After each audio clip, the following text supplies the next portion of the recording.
Hello students, उम्मीद करता हूँ कि आप सभी अच्छे होंगे। आज हम रीड करेंगे पेज नंबर 10 to 12 जो हमारे सिविक्स के फर्स्ट चैप्टर ऑन इक्वालिटी का है। और अभी तक हमने पढ़ा कि किस तरह से कौन कौन से रूल्स बनाए गए हैं। जैसे अनटचेबिलिटी को एबोलिश कर दिया गया है, किसी भी पर्सन के साथ उसके रिलीजन के बेस पर या उसी कास्ट के बेसिस पर किसी तरह से कोई डिस्क्रिमिनेशन नहीं किया जाएगा उसके साथ। और जो लॉज बनाए गए हैं, लॉज के सामने सभी जो पर्सन्स हैं वो every person is equal before law. तो इस तरह से गवर्नमेंट ने जो इनइक्वालिटी है उसको दूर करने के लिए काफ़ी सारे रूल्स बनाए हैं, लॉज बनाए हैं। तो उसी को आगे हम देखते हैं कि किस तरह से इसको ख़त्म किया जा रहा है या कौन कौन से कोशिशें की जा रही हैं। The two ways in which the government has tried to implement the equality that is guaranteed in the Constitution is first through laws and second through government programs or schemes to help disadvantaged communities। अब दो तरीक़ों से government काम कर रही है कि equality को इम्प्लीमेंट किया जाए किसी भी तरीके से। तो सबसे पहले उन्होंने क्या किया, फर्स्ट थ्रो लाज, कि पहले तो इन्होंने कानून बना दिए, लाज बना दिए कि कॉन्स्टिट्यूशन के अंदर कि सभी इक्वल हैं। अगर कोई किसी के साथ अगर इल ट्रीट बिहेवियर करता है तो उसे पनिशमेंट मिलेगी। और सेकंड किया है कि कुछ गवर्नमेंट ने प्रोग्राम्स और अपनी स्कीम्स चलाई हैं ताकि जो डिसएडवांटेज्ड कम्युनिटीज़ हैं, यानी कि जो पहले से समाज में दबी कुचली कम्युनिटीज़ हैं, जिनको उनके राइट्स नहीं मिले, फंडामेंटल राइट्स उनको नहीं दिए गए थे या उनका वायलेशन किया गया था उनके राइट्स का, फंडामेंटल राइट्स का, और उनका एक्सप्लॉयटेशन किया जाता था, तो ताकि उनको हेल्प मिल सके। There are several laws in India that protect every person's right to be treated equally. यहाँ पर काफ़ी सारे लॉज हैं कि जो हर एक व्यक्ति के राइट्स को प्रोटेक्ट करते हैं कि अगर कोई उनके साथ सभी जो हैं वो इक्वली ट्रीट करें उनको। In addition to laws the government has also set up several schemes to improve the lives of communities and individuals who have been treated unequally for several centuries।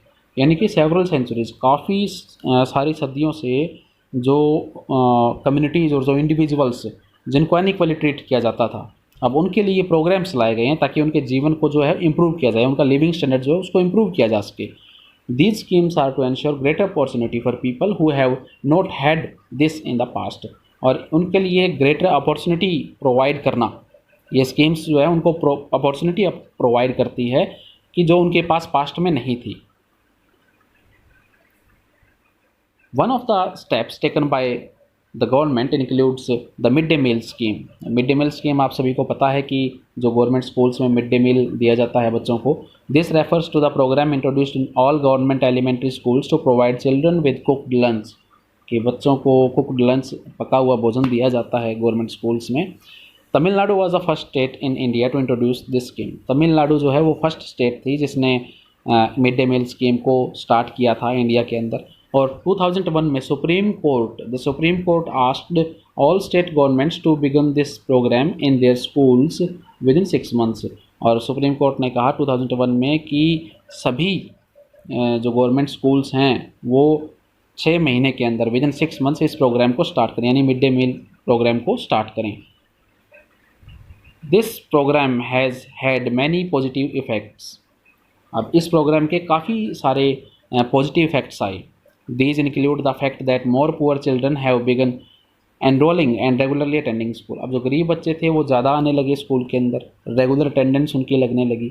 Teachers reported that earlier children would often go home for lunch and then not return to school, but now with the midday meal being provided in school, their attendance has improved। अब ये कहा गया है कि पहले teachers ने ये report दी कि पहले जब बच्चे जाते थे लंच के लिए तो वापस नहीं आते थे, लेकिन अब जब से मिड डे मील स्कूल में मिलने लगा है उनकी अटेंडेंस इम्प्रूव हुई है, यानी कि बच्चे अब घर नहीं जाते।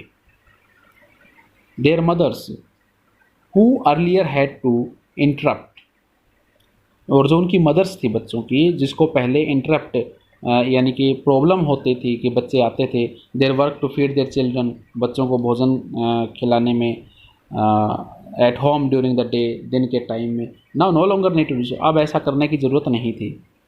This programme has also help reduce caste prejudices because children of all castes in the school eat this meal together, and in quite a few places Dalit women have been employed to cook the meal.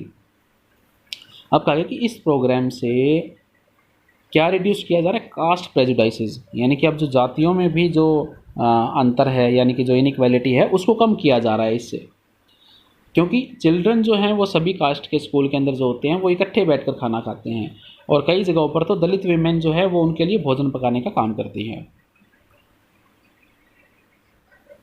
The mid day meal program also helps reduce the hunger of poor students who often come to school and cannot concentrate because their stomachs are empty. अब उन बच्चों को भूख मिटाने का भी काम करती है, उन पुअर चिल्ड्रन का, पुअर स्टूडेंट्स का, जो स्कूल में तो आते हैं लेकिन वो ध्यान नहीं दे सकते क्योंकि उनका जो पेट है वो खाली होता है। यानी कि कुछ पुअर चिल्ड्रन होते हैं, पुअर स्टूडेंट्स, जिन्हें घर में खाने के लिए नहीं होता है, वो स्कूल में आ जाते हैं लेकिन कंसंट्रेट नहीं कर सकते। तो मिड डे मील की जब से ये प्लानिंग प्रोग्राम शुरू किया गया, स्कीम शुरू की गई है, तो उसके बाद वो बच्चे जो है अपना स्टडी पर अच्छे से कंसंट्रेट कर सकते हैं।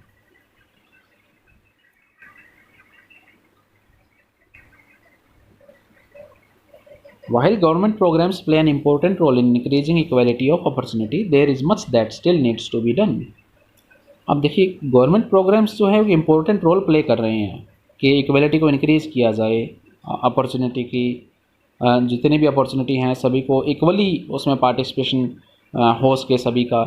There is much that still needs to be done, और यहाँ पर अभी बहुत कुछ है कि इसमें किया जाना है, अभी तक कंप्लीट नहीं हुई है हमारी ये प्रोसेस जो है, कि सभी इक्वल हो गए हैं, ऐसा नहीं है।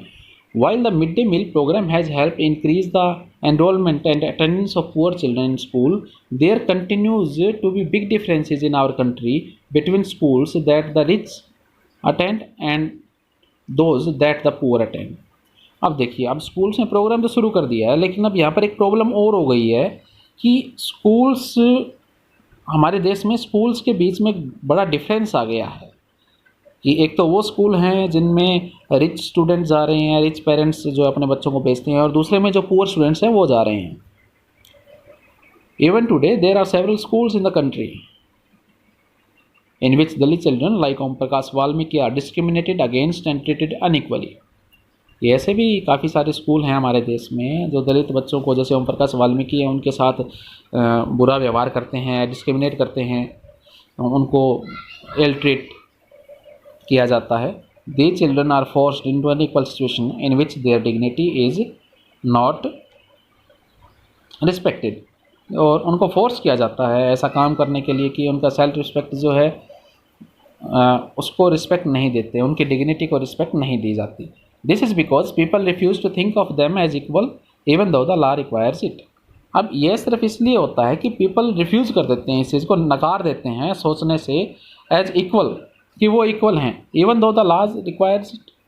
हालांकि कानून कहता है इस चीज़ को, बट वो लोग मानने के लिए तैयार नहीं हैं।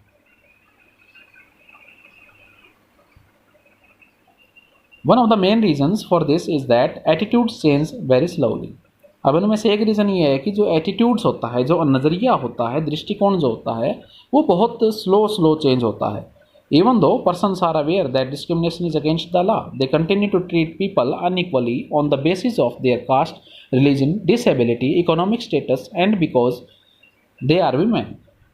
अब लोगों को पता है, लोग जानते हैं, अवेयर है कि डिस्क्रिमिनेशन जो है वो कानून के अगेंस्ट है, आपको पनिशमेंट मिलेगी, फिर भी वो लोगों को अनइक्वली ट्रीट करते हैं उनकी कास्ट के बेसिस पर, रिलीजन के बेसिस पर, डिसेबिलिटी, इकोनॉमिक स्टेटस और वीमेन को। It is only when people begin to believe that no one is inferior, और ये केवल तभी है कि जब वो सोचते हैं कि छोटा कोई नहीं है, and that every person deserves to be treated with dignity, और ये तब हो सकता है, ये तभी होगा जब सभी लोग ये सोचने लग जाए कि कोई छोटा नहीं है और सभी हर एक पर्सन जो है उसको डिग्निटी के साथ ट्रीट करना है, वो डिज़र्व करता है। That present attitudes can change, तब इस प्रेजेंट एटीट्यूड्स को चेंज किया जा सकता है। Establishing equality in a democratic society is a continuous struggle, और इक्वलिटी को इस्टेब्लिश करना डेमोक्रेटिक सोसाइटी में ये एक स्ट्रगल है, संघर्ष है, कंटिन्यूस स्ट्रगल है, लंबे टाइम तक चलने वाला है, and one in which individuals as well as various communities in India contribute to, और जो जिसमें इंडिविजुअल्स और काफ़ी सारी कम्युनिटीज़ जो हैं वो कंट्रीब्यूट करती हैं, and you will read more about this in this book, और उसके बारे में आप ज़्यादा आगे पढ़ेंगे इसी बुक में। तो ये था हमारा पेज नंबर 10 to 12 एक्सप्लेनेशन।